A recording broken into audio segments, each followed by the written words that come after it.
So vector diagram, small a, small b, small c, AB, force P, BC, force Q, and AC, force R. Okay, R is equal to AC is equal to 5 centimeter into scale 10 Newton is equal to 50 Newton. Okay. Then question 1b. Give difference between first scalar quantity and vector quantity, and second kinetics and kinematics. One by one we explain. First, scalar quantity. A scalar quantity is one which can be completely specified by its magnitude only. Scalar quantity means કે અદિશ રાશિ કે જે રાશિને દર્શાવવા માટે ફક્ત અને ફક્ત શેની જરૂર પડે છે? મેગ્નિટ્યુડ એટલે કે એકમની જરૂર પડે છે, તો તે રાશિને કહેવામાં આવે છે અદિશ રાશિ, મીન્સ કે સ્કેલર ક્વોન્ટિટી. એક્ઝામ્પલ છે લેન્થ, માસ, ટાઈમ અને એરિયા. લેન્થ મીન્સ કે લંબાઈને સ્પેસિફાય કરવા માટે ઓનલી લેન્થ એની મેગ્નિટ્યુડથી એને દર્શાવી શકાય છે. માસ છે તો એને એના મેગ્નિટ્યુડથી સ્પેસિફાઈ કરી શકાય છે. ટાઈમ છે, એરિયા છે, એમાં ડિરેક્શનને સ્પેસિફાઈ કરવાની જરૂર નથી. Okay, so a scalar quantity is one which can be completely specified by its magnitude only. It's called scalar quantity. Then vector quantity, सदिश राशि. A vector quantity is one which can be completely specified by its magnitude and direction both only. Okay, સદિશ રાશિ કે જે રાશિને દર્શાવવા માટે મૂલ્ય અને દિશા એટલે કે એકમ અને દિશા બંનેની જરૂર પડે છે, તો તે રાશિને કહેવામાં આવે છે સદિશ રાશિ. ઓકે, એક્ઝામ્પલ ફોર્સને સ્પેસિફાઈ કરવા માટે ડિરેક્શન પણ આપવી જરૂરી છે અને એનું મેગ્નિટ્યુડ પણ આપવું જરૂરી છે. Then velocity, acceleration, moment. Okay, આ બધા જે એક્ઝામ્પલ છે એ છે વેક્ટર ક્વોન્ટિટીના. So difference between scalar and vector quantity. First, scalar quantity is one which can be completely specified by its magnitude only. Means કે અદિશ રાશિ છે એને ફક્ત શેના દ્વારા દર્શાવી શકાય છે? એના મૂલ્ય દ્વારા દર્શાવી શકાય છે. And vector quantity is one which can be completely specified by its magnitude and direction both only. એટલે કે એકમ અને દિશા બંને દ્વારા જેને દર્શાવી શકાય એ રાશિને કહેવામાં આવે છે સદિશ રાશિ, અને ફક્ત એકમ દ્વારા જે રાશિને દર્શાવી શકાય એ રાશિને કહેવામાં આવે છે અદિશ રાશિ. Okay, second difference, kinematics and kinetics. First, kinetics. It deals with the bodies in motion due to the application of forces. And kinematics, it deals with the bodies in motion without any reference to the forces which are responsible for the motion. Okay, kinetics means કે body ઉપર જ્યારે કોઈ પણ force apply કરવામાં આવે છે ત્યારે એ force અને મોશન બંનેનો જે શાસ્ત્રમાં અભ્યાસ કરવામાં આવે છે, જે શાસ્ત્રમાં સ્ટડી કરવામાં આવે છે, એને કહેવામાં આવે છે કાઇનેટિક્સ. એટલે કે કોઈ પણ બોડી ઉપર આપણે જ્યારે ફોર્સ એપ્લાય કરીએ છીએ તો કેટલો ફોર્સ એપ્લાય કરીએ છીએ અને ફોર્સ જે એપ્લાય કર્યો તેનાથી બોડીમાં શું ઇફેક્ટ થઈ, મીન્સ કે એને કેટલું ડિસ્ટન્સ ટ્રાવેલ કર્યું, તો જે કાંઈ બી ઇફેક્ટ છે અને જે કાંઈ બી ફોર્સ આપણે એપ્લાય કરીએ છીએ એ બંનેનો સ્ટડી જે શાસ્ત્રમાં કરવામાં આવે છે તેને કહેવામાં આવે છે કાઇનેટિક્સ. ઓકે, મીન્સ કે શુદ્ધ બળ ગતિ વિજ્ઞાન. એન્ડ કાઇનેમેટિક્સ મીન્સ કે શુદ્ધ ગતિ વિજ્ઞાન. It deals with the bodies in motion without any reference to the forces which are responsible for the motion. Kinematics means કે બોડી છે એના ઉપર આપણે ફોર્સ એપ્લાય કરીએ છીએ અને એના જે કાંઈ બી મૂવમેન્ટ આવે છે, જે કાંઈ બી મોશન ક્રિએટ થાય છે, તો કાઇનેમેટિક્સમાં ફક્ત અને ફક્ત એ મોશનનો જ સ્ટડી કરવામાં આવે છે. મીન્સ કે કોઈ પણ બોડી છે એના ઉપર સપોઝ કે આપણે 50 ન્યૂટનનો ફોર્સ એપ્લાય કર્યો અને તેનાથી સપોઝ કે 2 મીટર જેટલું ડિસ્ટન્સ ટ્રાવેલ કર્યું, તો એ 2 મીટર ડિસ્ટન્સ જે ટ્રાવેલ કર્યું છે એને જ આપણે સ્ટડી કરવામાં આવે છે. ફોર્સ કેટલો એપ્લાય કર્યો તેને આપણે સ્ટડી કરવામાં આવતો નથી. મીન્સ કે ફોર્સને અવગણવામાં આવે છે અને ફક્ત શું ધ્યાનમાં રાખવામાં આવે છે? મોશન, એટલે કે એનામાં જે મૂવમેન્ટ થાય છે એને આપણે ધ્યાનમાં રાખવાની છે. મીન્સ કે it deals with the bodies in motion without any reference to the forces, okay, which are responsible for the motion. So kinetics and kinematics, શુદ્ધ બળ ગતિ વિજ્ઞાન એન્ડ શુદ્ધ ગતિ વિજ્ઞાન.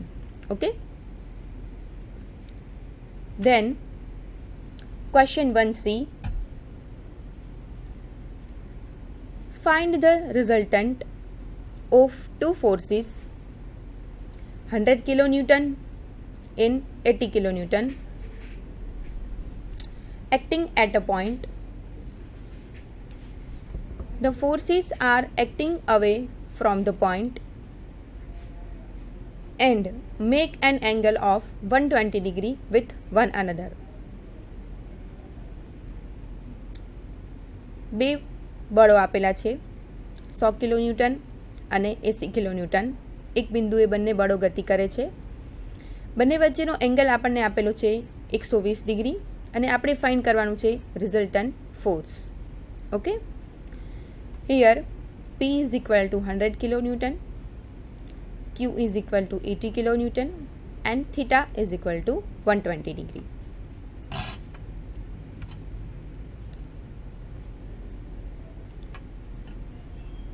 ફિગરમાં તમે જોઈ શકો છો P is equal to 100 kilonewton, Q is equal to 80 kilonewton. Okay, means કે સમાંતર બાજુ ચતુષ્કોણની બે પાસેની બાજુઓ વડે બે ફોર્સને બતાવેલા છે. તો આપણે law of parallelogram of forces આપણે ભણી ગયા છીએ કે રિઝલ્ટન્ટ ફોર્સ શું થશે? તો કે બે સંગામી બળોને જો સમાંતર બાજુ ચતુષ્કોણની બે પાસેની બાજુઓ વડે દર્શાવવામાં આવે તો તે બંને બળોના ઇન્ટરસેક્શન પોઈન્ટ એટલે કે છેદન બિંદુમાંથી પસાર થતો વિકર્ણ એ શું ઇન્ડિકેટ કરે છે? Resultant force. મીન્સ કે P ફોર્સ અને Q ફોર્સ બંનેનું ઇન્ટરસેક્શન થાય છે O પોઈન્ટ ઉપર. તો O પોઈન્ટમાંથી જે ડાયાગોનલ પાસ થાય છે એ થશે રિઝલ્ટન્ટ ફોર્સ R. તો એ રિઝલ્ટન્ટ ફોર્સ Rની વેલ્યુ આપણે ફાઇન્ડ કરવાની છે. તો આપણી પાસે ઇક્વેશન છે રિઝલ્ટન્ટ ફોર્સ Rનું. R is equal to √ P² plus Q² plus 2pq cos theta, 100 square plus 80 square plus 2 into 100 into 80 into cos 120 degree. Okay, so R is equal to √8400. R is equal to 91.65 kilonewton. Means कि resultant for 91.65 kilonewton. Then tan alpha is equal to Q sin theta upon P plus Q cos theta. 80 sin 120 degree upon 100 plus 80 cos 120 degree is equal to 1.154. Means कि tan alpha is equal to 1.154. But we find alpha, so alpha is equal to tan inverse 1.154. Okay, so alpha is equal to 49.10 degree. Okay, so resultant force R is equal to 91.65 kilonewton and alpha is equal to 49.10 degree. Okay, then question 2a, find magnitude and direction of the resultant for the force system shown in figure. Figure માં first x direction and y axis and x axis. x direction side 200 newton force છે કે જે x axis પર બતાવેલો છે. then horizontal એક્સિસથી first 45 ડિગ્રીના એંગલે second force છે 1000 newton, third force જે છે એ સેકન્ડ ક્વાડ્રન્ટમાં વર્ટિકલ જે પ્લેન છે એની સાથે 30 ડિગ્રીનો એંગલ બનાવે છે અને 500 ન્યૂટન ફોર્સ છે. અને ફોર્થ જે ફોર્સ છે એ છે 100 ન્યૂટન જે થર્ડ ક્વાડ્રન્ટમાં છે અને એ હોરિઝોન્ટલ પ્લેન સાથે 60 ડિગ્રીનો એંગલ બનાવે છે. ઓકે, તો here 4 forces, first 200 newton, second 1000 newton, third 500 newton and fourth 100 newton. Okay, find magnitude and direction of the resultant. આપણે પરિણામી બળનું મૂલ્ય અને દિશા ફાઇન્ડ કરવાની છે. તો આપણી પાસે પરિણામી બળનું મૂલ્ય શોધવા માટેનું ઇક્વેશન છે √σ(h)² + σ(v)². So first we find σ(h) and then σ(v). Okay. First σ(h) is equal to σ(h) means કે horizontal force નું ટોટલ સરવાળો. તો ફર્સ્ટ આપણે 200 ન્યૂટનનો જે ફોર્સ છે એ થશે 0 ડિગ્રીએ. માટે 200 ન્યૂટનના ફોર્સથી આપણે ફર્સ્ટ કાઉન્ટ કરવાનું શરૂ કરશું. તો 200 ન્યૂટન જે છે એ 0 ડિગ્રીએ થશે. માટે 200 cos 0 degree plus 400 cos 120 degree plus 300 cos 240 degree plus 500 cos 315 degree.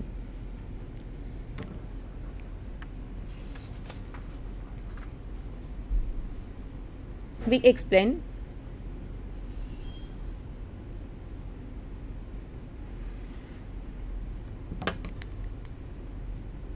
અહીંયા ફોર્સ છે આપણી પાસે 200 ન્યૂટન,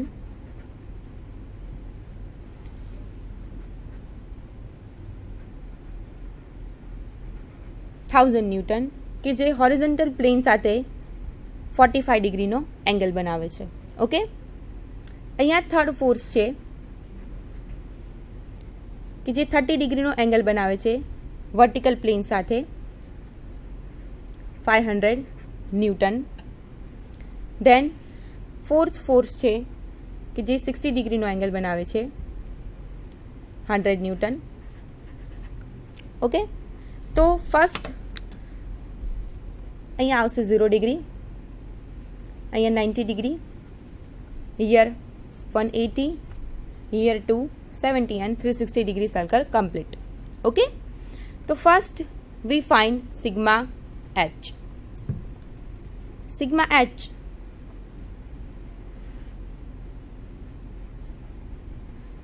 ફર્સ્ટ 0 ડિગ્રીથી સ્ટાર્ટ કરીએ તો 200 ન્યૂટનનો ફોર્સ છે. તો 200 ન્યૂટનનો ફોર્સ, તો 200 cos 0 degree. Okay, plus second force થશે 1000 ન્યૂટન. 1000 ન્યૂટન મીન્સ કે 1000 cos 45 ડિગ્રી. મીન્સ કે આપણે જ્યારે σ(h)ની કેલ્ક્યુલેશન કરીએ છીએ ત્યારે જે કાંઈ પણ ફોર્સ આપેલા છે એ પહેલાં ફોર્સ આપણે પુટ કરવાનો છે, ધેન કોસ પુટ કરવાનો છે અને જે ડિગ્રી આપેલી છે એ ડિગ્રી પુટ કરવાની છે.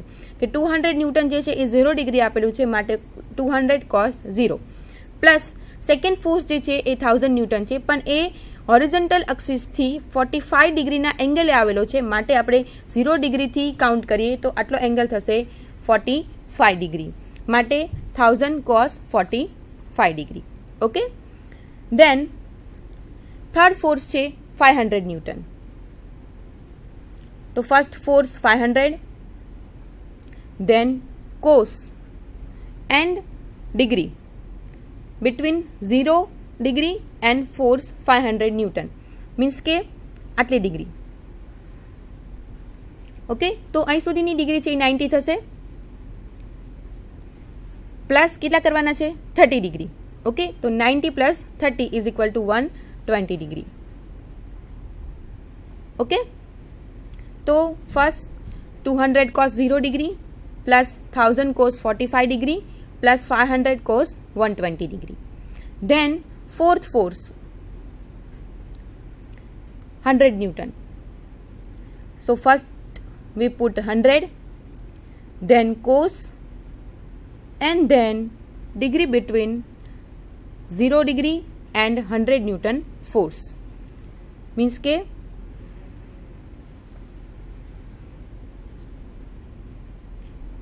ઓકે, મીન્સ કે જે કાંઈ પણ ફોર્સ છે એ ફોર્સ સુધીની 0થી એ ફોર્સ સુધીની ડિગ્રી આપણે કાઉન્ટ કરીને લખવાની છે. અહીંયા જે રીતે 90 + 30 કર્યું, ઓકે, કે અહીંયા ફોર્સ અહીં સુધી જ હતો, એટલે એનાથી આગળ નથી જવાનું, પણ એ ફોર્સ સુધીની 0થી ડિગ્રી કાઉન્ટ કરીને લખવાની છે. ઓકે, તો જે ફોર્થ ફોર્સ છે 100 ન્યૂટન, તો અહીંયા કેટલી ડિગ્રી આપેલી છે 180 ડિગ્રી, અને અહીંયા કેટલી ડિગ્રી છે 60 degree. So 180 + 60 = 240 degree. So 100 cos 240 degree. Clear? This is sigma h calculation. Next sigma v. તો sigma v જ્યારે આપણે ફાઇન્ડ કરીએ છીએ ત્યારે જે વેલ્યુ છે 200 cos 0 degree, 1000 cos 45 degree plus 500 cos 120 degree plus 100 cos 240 degree, એમાં શું કરવાનું છે આપણે સિગ્મા એચની જે વેલ્યુ ફાઇન્ડ કરી છે તેમાં જ્યાં કોસ છે એ કોસની જગ્યાએ બધી જગ્યાએ શું પુટ કરી દેવાનું છે, સાઇન પુટ કરી દેવાનું છે. ઓકે, તો સિગ્મા વીની વેલ્યુ શું થશે 200 sin 0 degree plus 1000 sin 45 degree. Means કે અહીંયા આપણે સિગ્મા વીની વેલ્યુ લખીએ, સિગ્મા વી =